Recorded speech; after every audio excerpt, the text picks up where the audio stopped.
Yeah, that's right. I'm Bonnie Faulkner. Welcome. I'm joined today in the studio by Ralph Schoenman. Welcome, Ralph. Thank you, Bonnie. Today's show, the London bombings of July 7th, 2005. Ralph, the day after the bombings on Thursday, in the Friday morning papers, of course, there was much information and great detail, what was known about what had happened. And in the San Francisco Chronicle, the headlines, "Terror Strikes London, No Warning, Few Clues." Bombings of subway bus have the hallmarks of an al-Qaeda-related attack. It says, London, investigators searching for clues in the attacks that killed at least 38 people. At that time, Ralph, they'd only known about 38 people. I believe it's 52 now. And wounded more than 700 here, said that the 3 bombs used in the subway cars appeared to have been detonated by timers, not suicide bombers, and that a 4th device may have been intended for a target other than the city bus that it destroyed. The 4 incidents Thursday were the deadliest attacks on London since the Blitz in World War II. The blasts at 3 subway stations went off within 26 minutes, starting at 8:51 a.m. in a London Underground train just outside the financial district.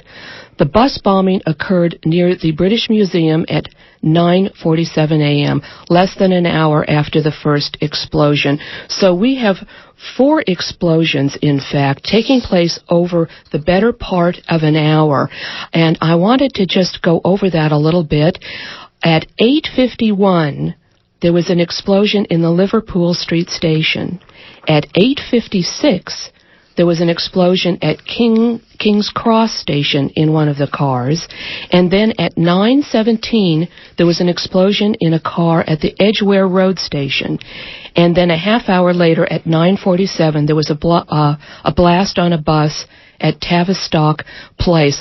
All of the press was very clear about this on Friday morning, that there were 4 blasts, that the 3 bombings in the train, if you leave off the bombing in the bus, the 3 train bombings took place over the course of a half hour.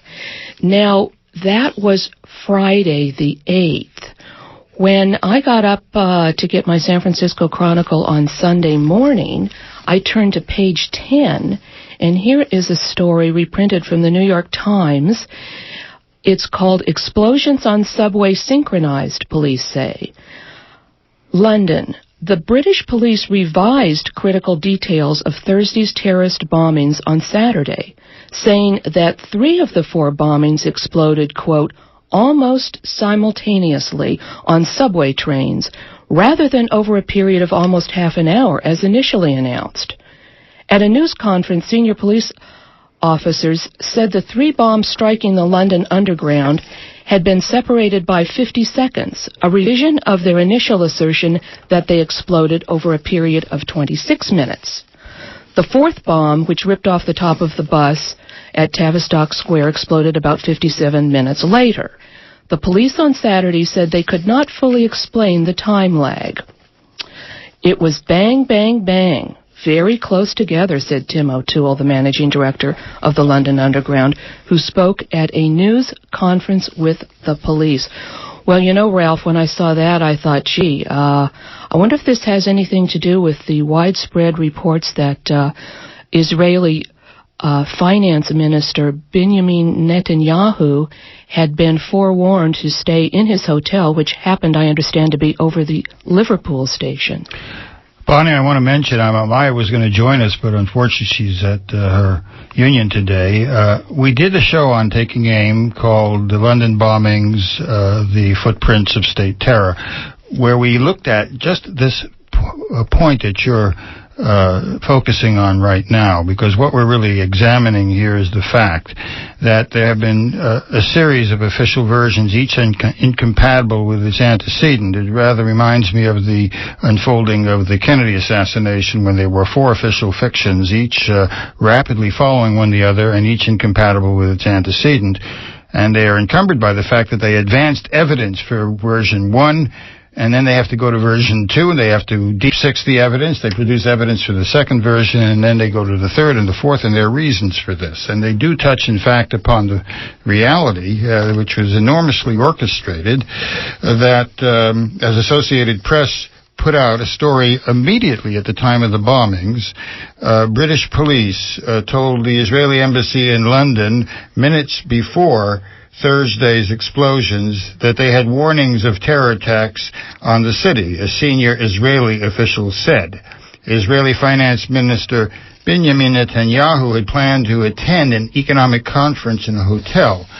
Well, you know where that hotel was located? Right above the subway stop of Liverpool Station, the site of the first bombing. So a report, interestingly enough, filed in Jerusalem, Associated Press Amy Teibel, immediately asserted that they'd got a heads up to Netanyahu, stay away, and that was before the blast occurred. Shortly thereafter, the story was picked up by the foreign minister and the Israeli publication Aretz Sheva. On Israeli national news, Israel was warned ahead of the first blast. This was in fact put out over the Israeli Army radio.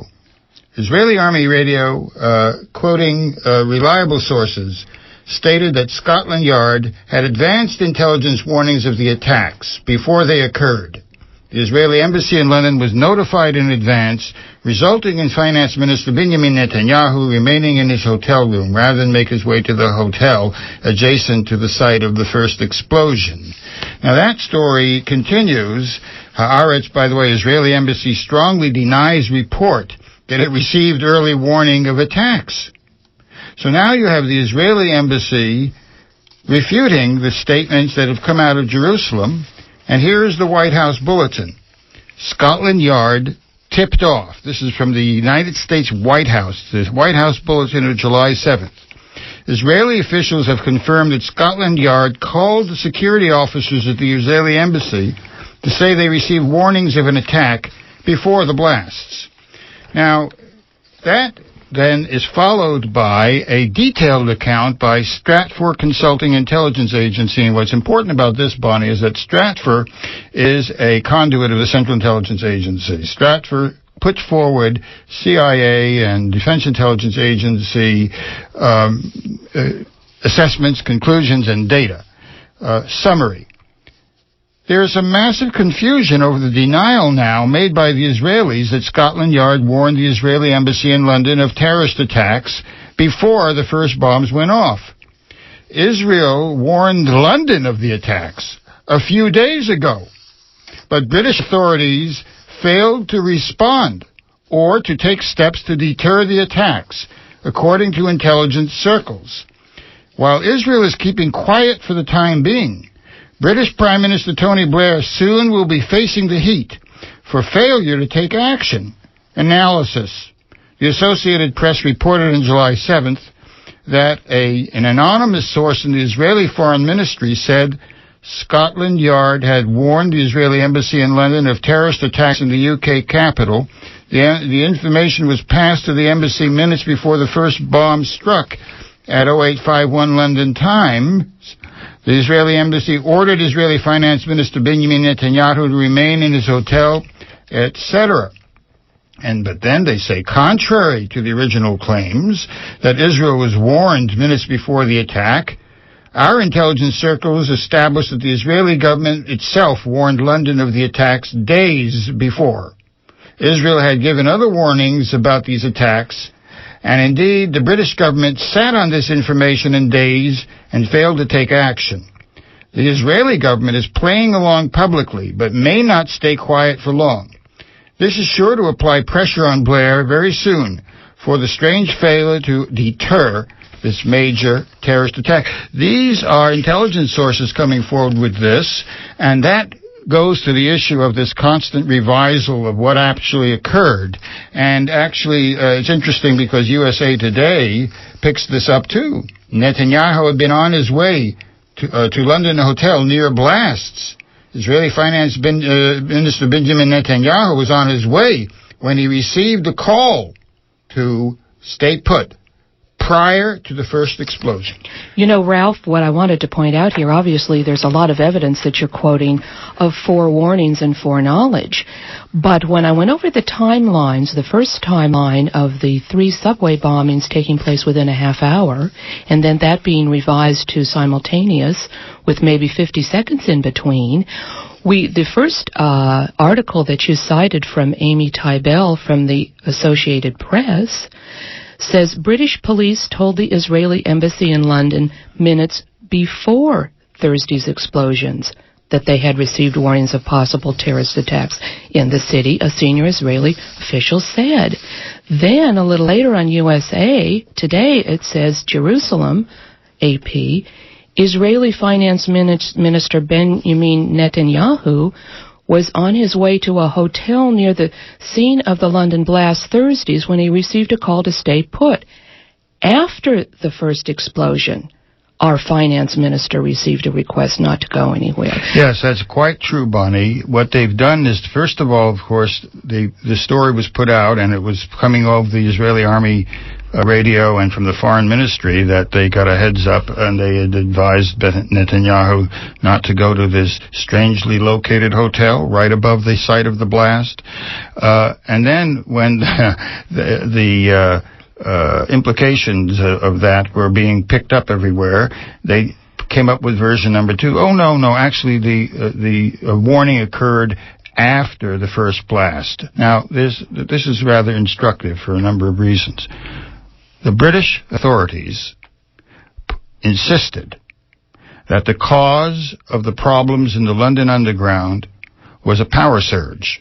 No explosion, no attack, no terrorism, no nothing, for over an hour. That's right. In fact, it was not until after the third explosion had occurred that they revised their cover story of a power surge and the absence of any untoward event other than the failure of electricity and power causing trains to stall in their place, and with undisclosed consequences like trains running into each other, but nothing to do with bombs or explosions or the like. So here's the problem they have. Doesn't matter from the point of view of the implications of this whether Netanyahu was given the heads up immediately before, immediately after the first blast, because the British were putting out the cover story that there was no blast until after the third explosion. Well, that's true, Ralph, but there's also another issue here. The question that's going to arise in the London public's mind is as if Netanyahu was warned, why weren't we warned?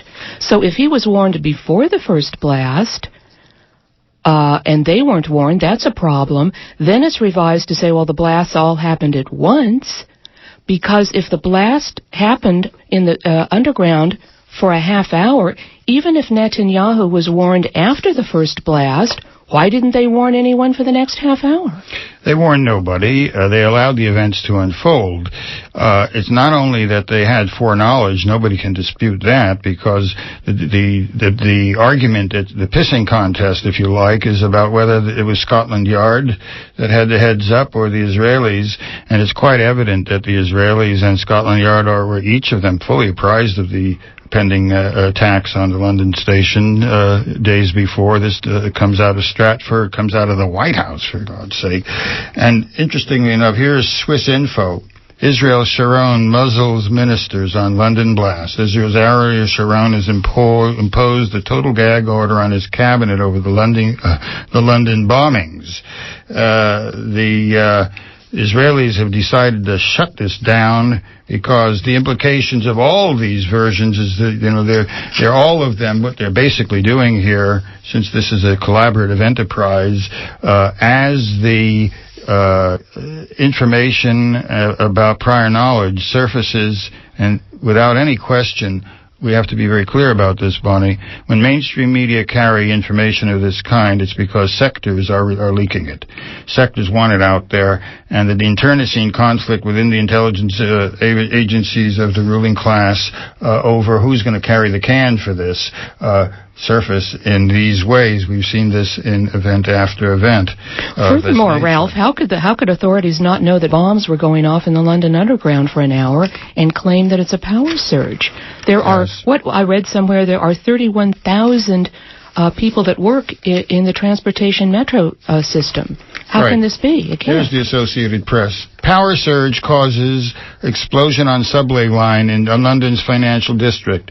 Explosions on a subway line Thursday morning in London's financial district, which injured several people, were due to a power surge.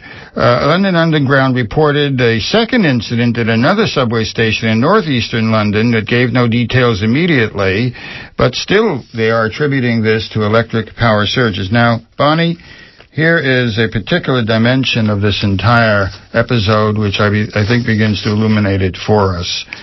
Are we going to talk about the simulations, Ralph? Yes, we are. Because Marty, this is huge. Actually, this is marvelous stuff. I mean, if we made it up, it couldn't be better.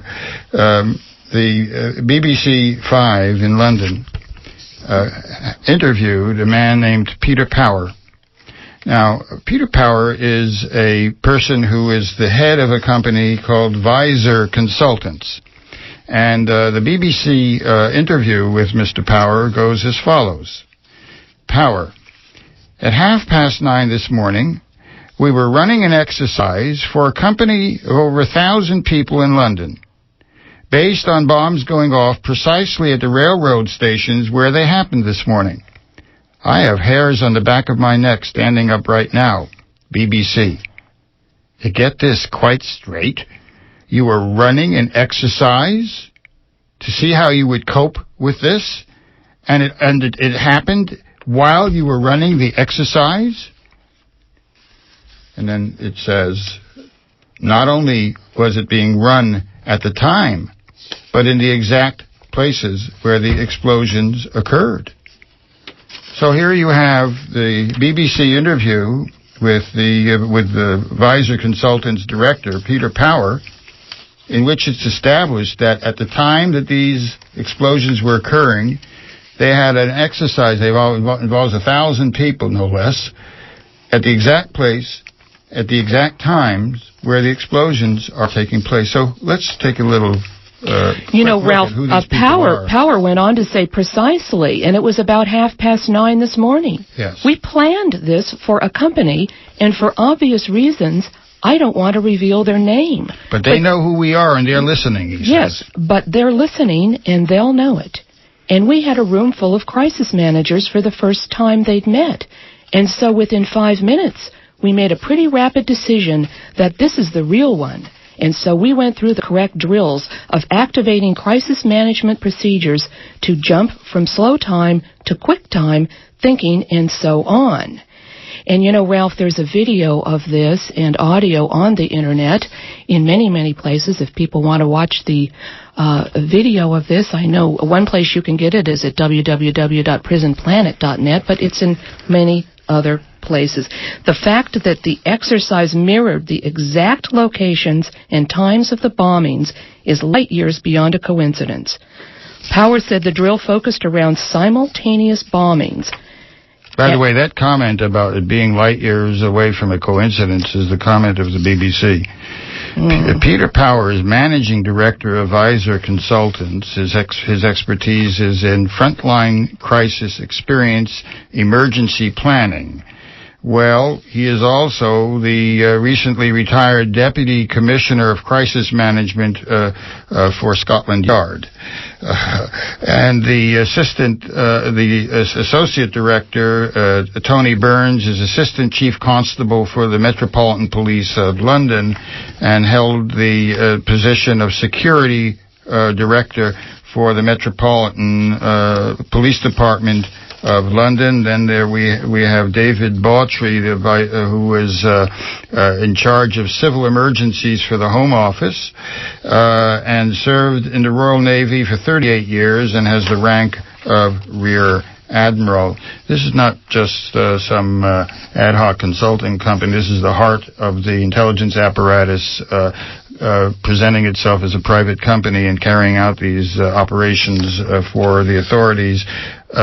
By the way, in relation to what we're describing here, Bonnie, just think about this.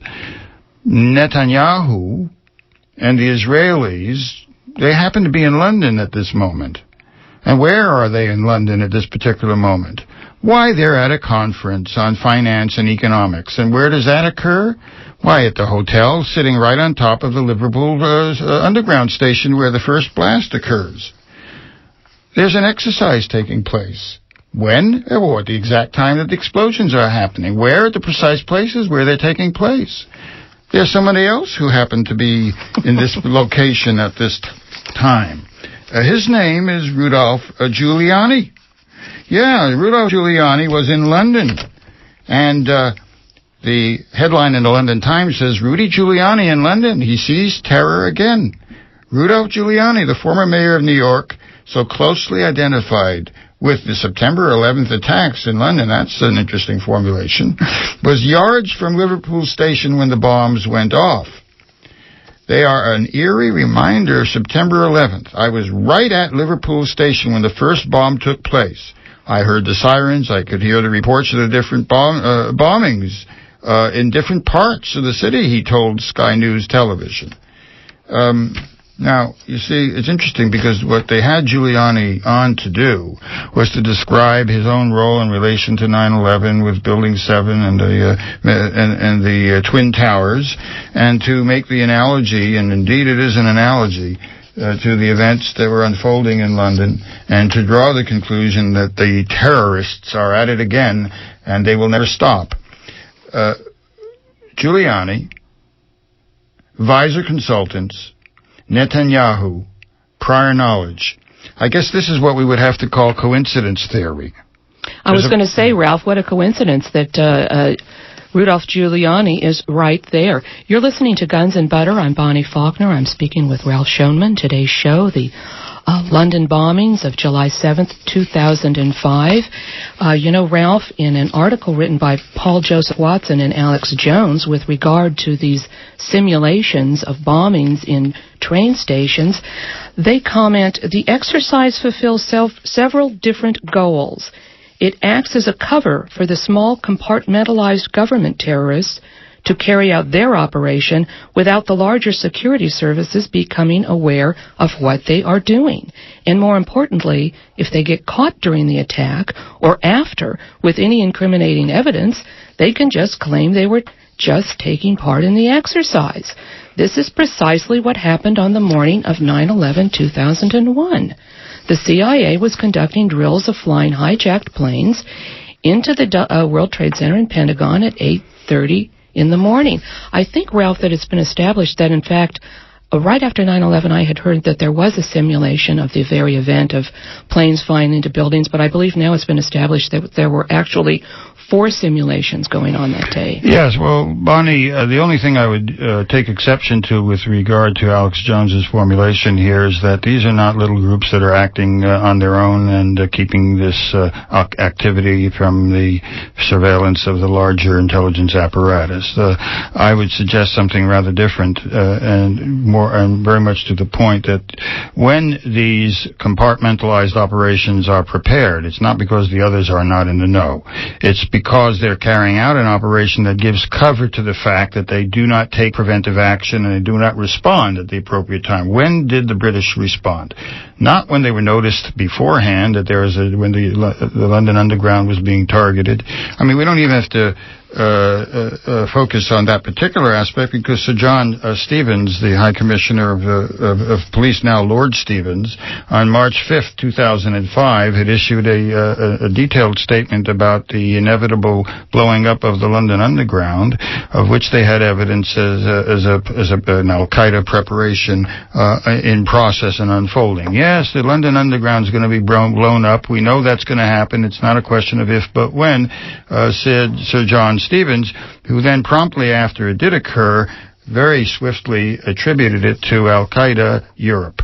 Well, let's take another look at what this is about, because MSNBC, and this goes back to October 17th, 2003, made a detailed report on the security provisions that are in place in Great Britain.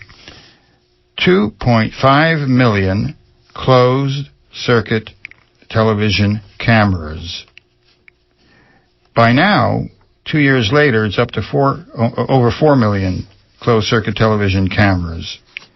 Indeed, there are 6,000 speed cameras in the transportation system. You cannot move, nobody can move without being recorded on camera.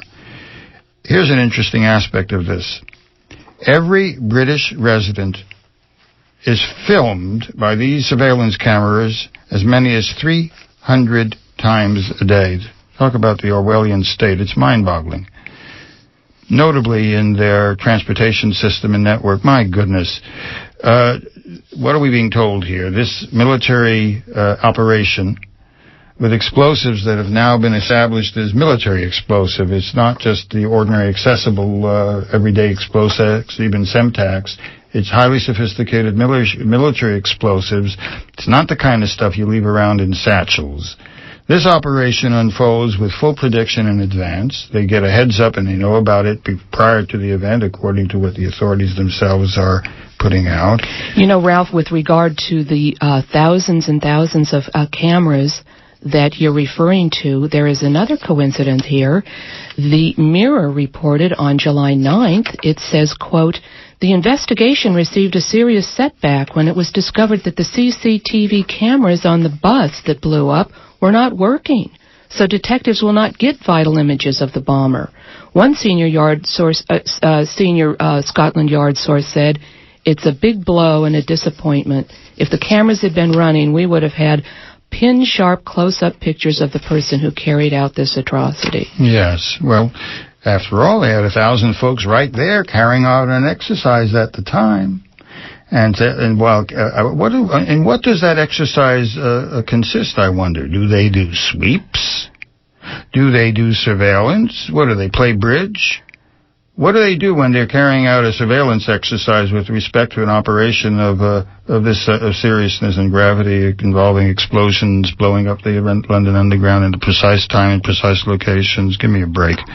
This is an insult to the intelligence of anyone who can understand the nature of state terror and false flag operations. London flows from Madrid and Operation Gladio. We can proceed to discuss that, but Bonnie, I think we should take a look at the attribution that was made rather quickly. Oh, yes, the claim of who did it? Yes, because rather quickly they put out the announcement that Al-Qaeda Europe had posted a declaration of responsibility for the attacks in London. Now, albeit that Al-Qaeda Europe is not something that had been noted before. They surfaced for the, they inaugurate their declaration for the London bombing. That's very suitable. But there is a particular character to this, because as Al Jazeera reported, under the headline, "Phony Report Links Al-Qaeda to London Attacks," a group calling itself the Secret Organization of Al-Qaeda in Europe has posted a statement on an internet site claiming responsibility for the deadly attacks that hit London on Thursday. But MSNBC TV translator Jacob Kariakis stated that the statement in which the group claimed responsibility for the attacks contains an error in the Quranic verses it cited. This is not something Al-Qaeda would do, and Al Jazeera continues. The group said the attacks were in response to massacres carried out by Britain in Iraq and Afghanistan, and threatened to carry out similar operations not only in Britain, but in Italy and in Denmark. Well, we'll talk about in a moment why this threat to Italy is being surfaced, but let's take a hard look at this. Apart from the fact that Al Jazeera and anyone who understands the nature of such declarations by Islamicists, not in relation to any terror operation, but when they quote the Quran, they quote it right. They don't make mistakes about classical verses. You don't quote from Luke and Kings and get it all fouled up in a statement of this seriousness, unless what the people who are putting this out are less than cognizant of the full implications of errors of this nature. Now, it is the case that Jacob Kiriakis, as was pointed out by Jeremy Hecht, has a background of his own. Namely that this translator for MSNBC, who is the first to note the Quranic and grammatical errors in Arabic that a literate person in Arabic would not make, is not just any translator. He is the translator for the Central Intelligence Agency, who has been deployed in putting out the putative text of videos by Osama bin Laden in the past, texts which were in fact fathered upon bin Laden by the Central Intelligence Agency. So the question then is posed, why is Jacob Kiriakis blowing the cover of this fake attribution to the secret society of Al-Qaeda in Europe that Sir John Stevens has been trumpeting and that the authorities had initially put forward until the thing was pretty much demolished by CNN, MSNBC with Jacob Kiriakis, and Al Jazeera? I believe that if we look carefully at this, we begin to understand what is at work here. Because it turns out that Al-Qaeda Europe is linked to something called Al-Neda, A-L-N-E-D-A. Al-Neda, which is a Al-Qaeda terrorist website. What do they use it for?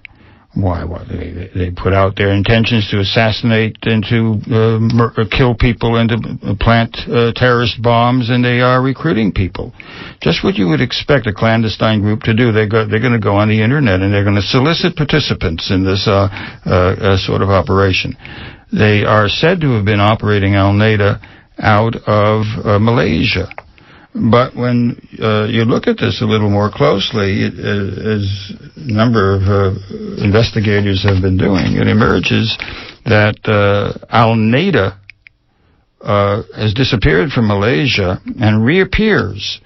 And when you track it, it turns out to be tracked to Berlin, Maryland, and Austin, Texas. Broadway's is the server. And Wetlands, which is a porno site, is another server. And John Jacob is the point man. Clearly, he's a notorious Islamic jihadist, Mr. Jacob.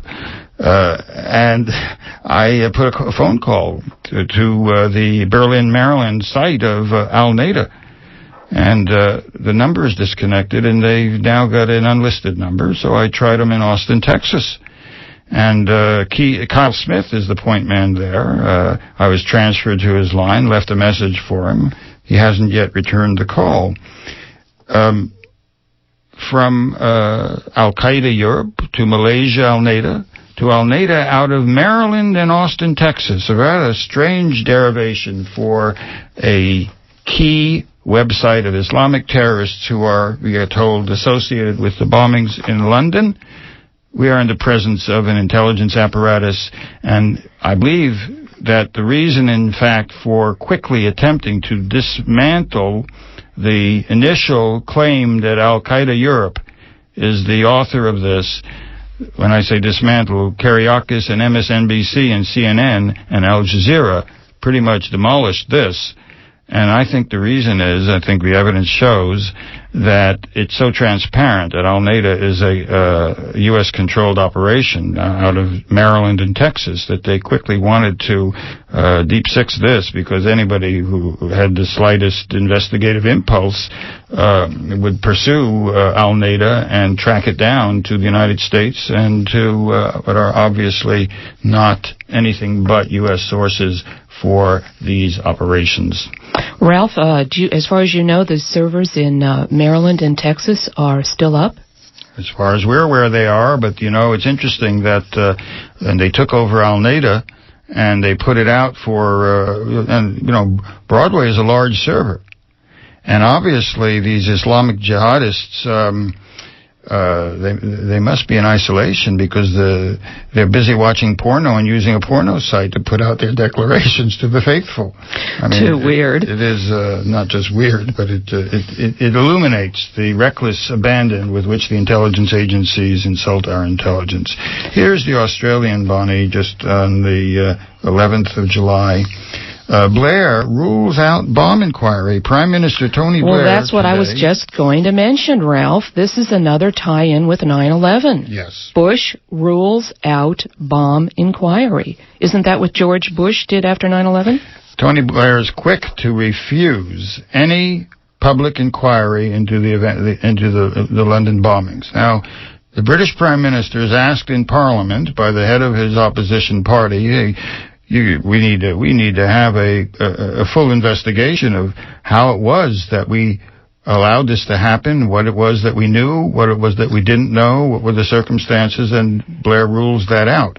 And he rules it out on the ground that, well, our intelligence services and police are quite capable of conducting their own inquiry, and the response to that is we need a full public inquiry that examines exactly what the role of the intelligence agencies was. It's interesting that the Conservative opposition puts it in that particular formulation, although the implication that they're attempting to draw is that the Tony Blair police were not sufficiently attentive, not that they are implicated in the events, which the evidence is overwhelming in demonstrating. Well, yes, in the Herald Sun, in an article that says Blair rules out bomb inquiry, it says British Prime Minister Tony Blair today will dismiss calls for an inquiry into the London terror attacks. The Conservatives have called for a probe to see if anything could have been done to prevent the bombings. But the Prime Minister will use a common statement to underline his confidence in the intelligence services and reject demands for an inquiry. Mr. Blair said at the weekend that, quote, all the surveillance in the world would not stop terrorists determined to attack Britain. Last night, a Downing Street spokeswoman said the Prime Minister has confidence in the intelligence services and he won't be holding an inquiry. Well, that may be why, Bonnie, investigators in London have announced that they are examining the role and probing the links of Abu Musab al-Zarqawi for responsibility for the London blasts. Zarqawi is a source, since there is an unlimited amount of explosions and munitions in Iraq that he controls. And now this has been picked up by the U.S. The U.S. official told Time magazine that al-Zarqawi is a primary suspect.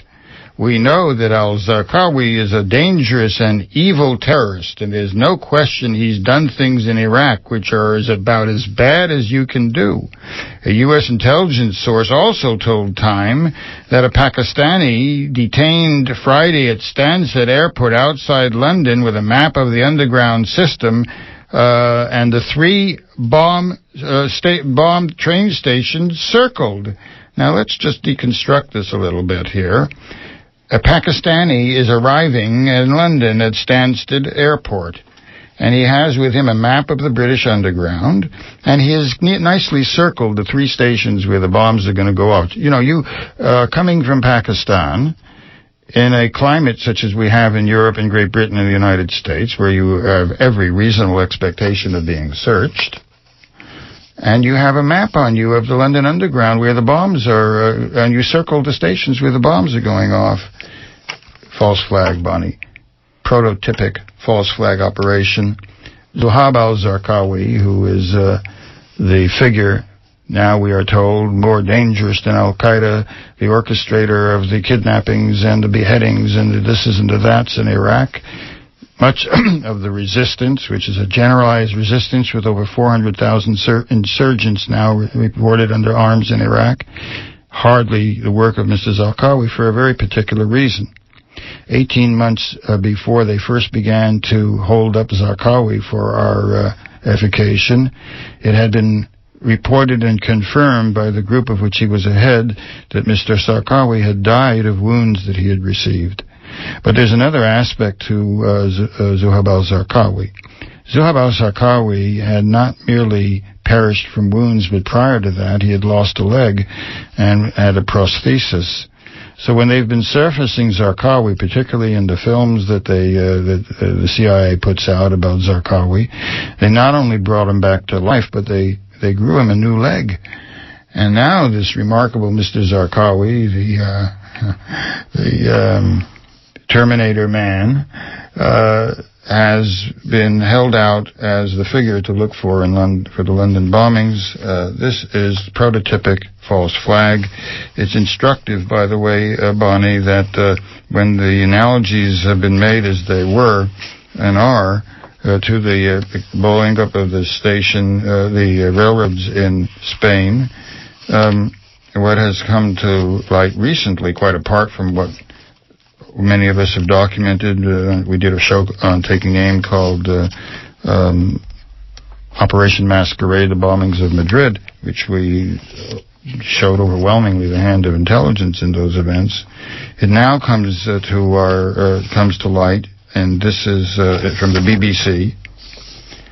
The Spain suspects were police informants. The Spanish Interior Ministry confirmed that 2 suspects that it had arrested for the 11th March Madrid bombing, in fact, were police informants.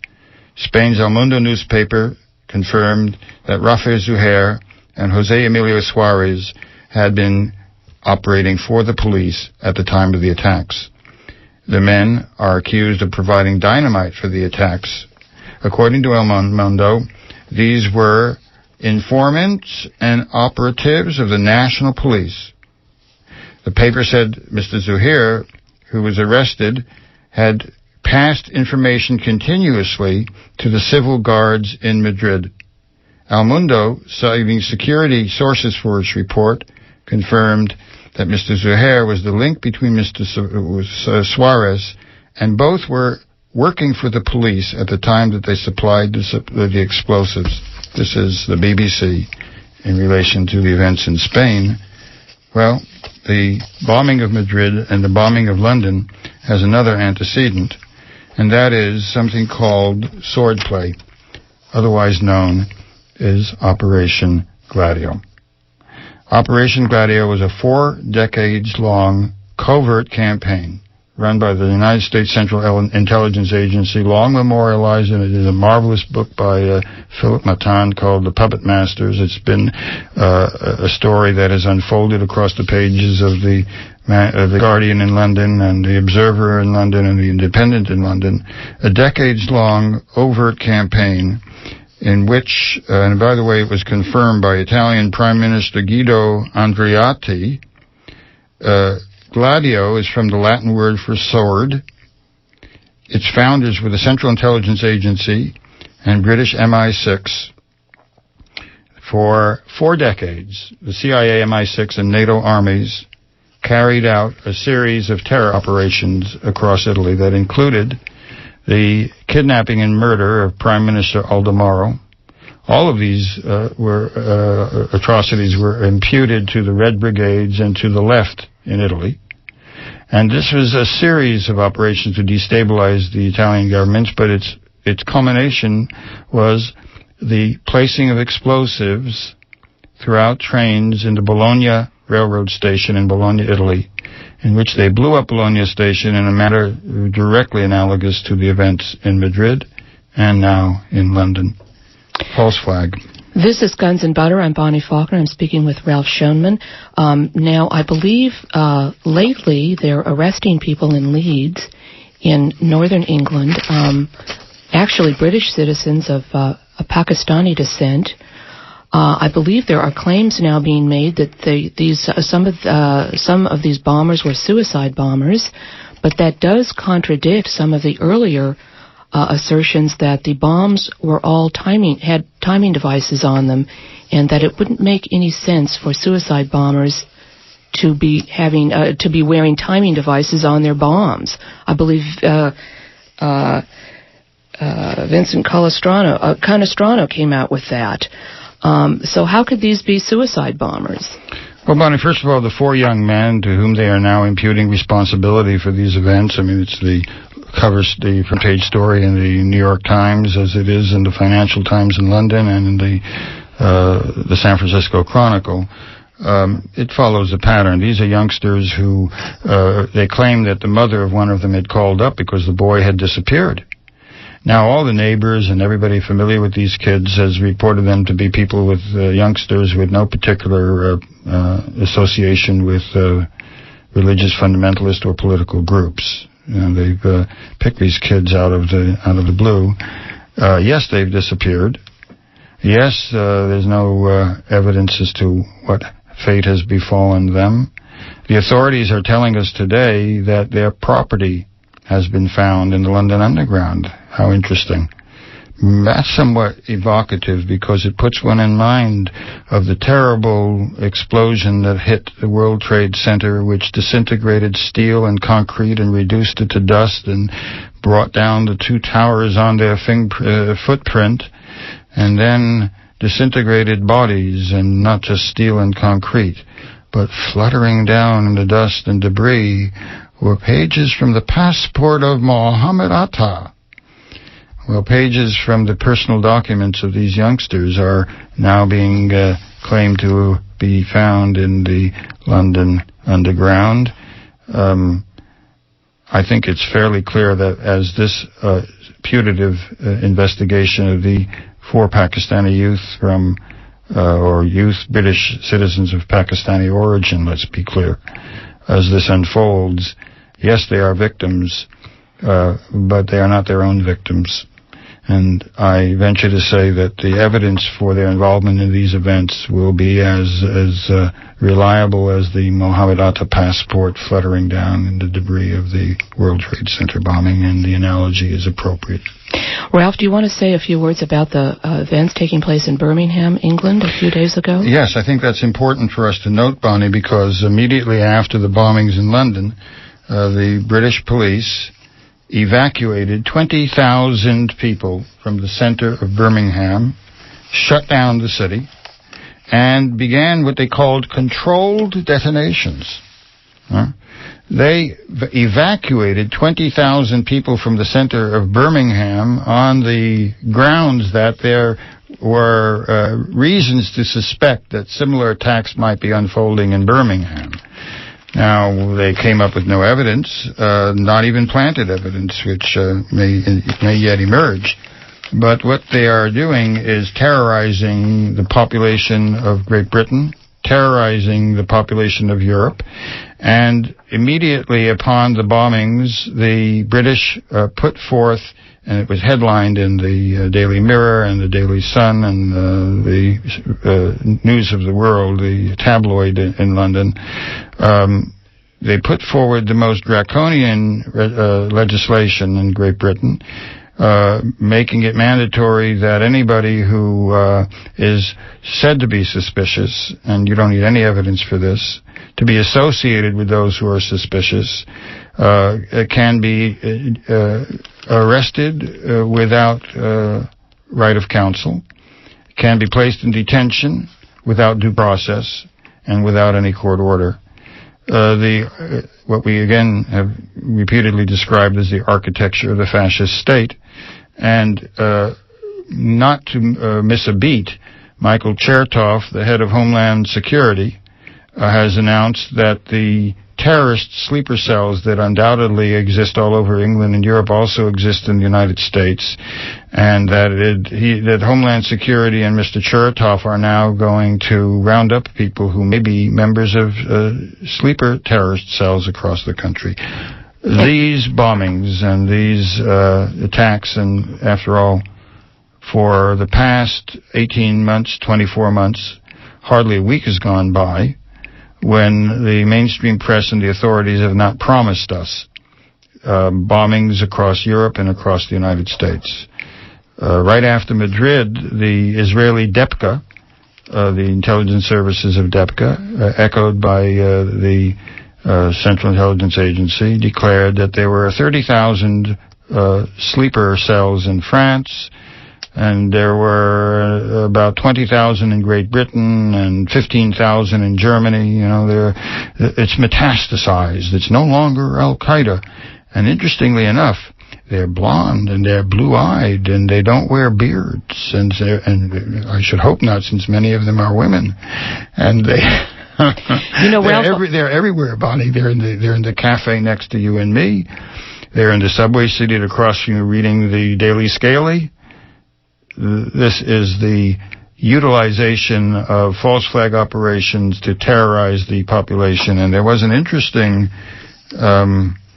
revelation, I should say, about one of the intelligence briefings pertaining to the events of 9/11, and it came out of MI6, and it said,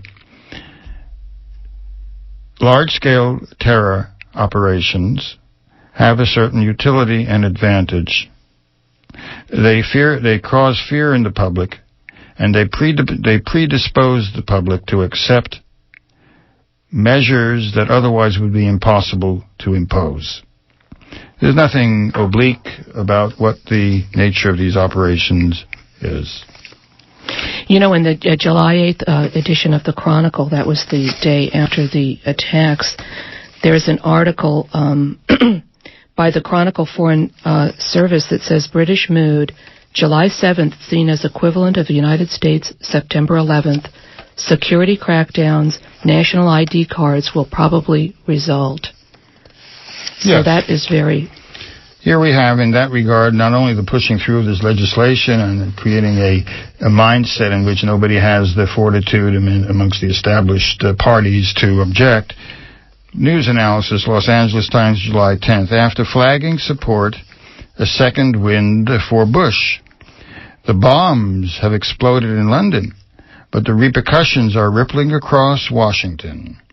A surge in public concern about terrorists means a boost in support for President Bush and the war in Iraq.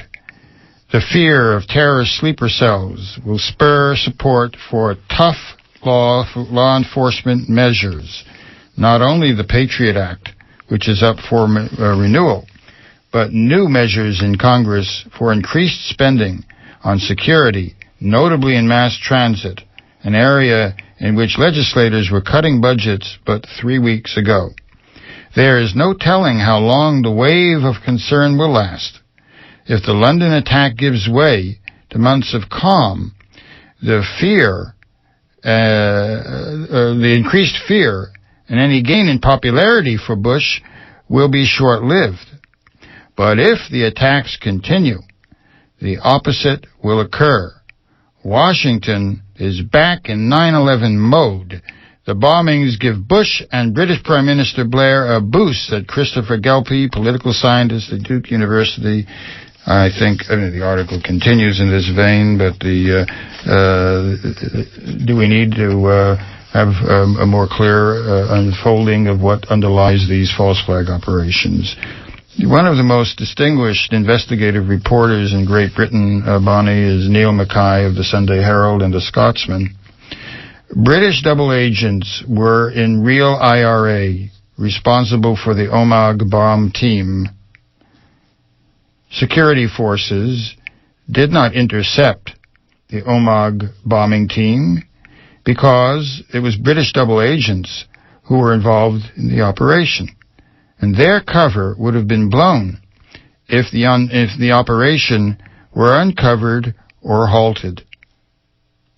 29 people died on August 15th, 1998, and it goes on to detail the fact that both Republican and intelligence sources confirm that the Omagh bombing was the work of British informants working for the Army and MI5. The Neil Mackay report does not stop at that particular event.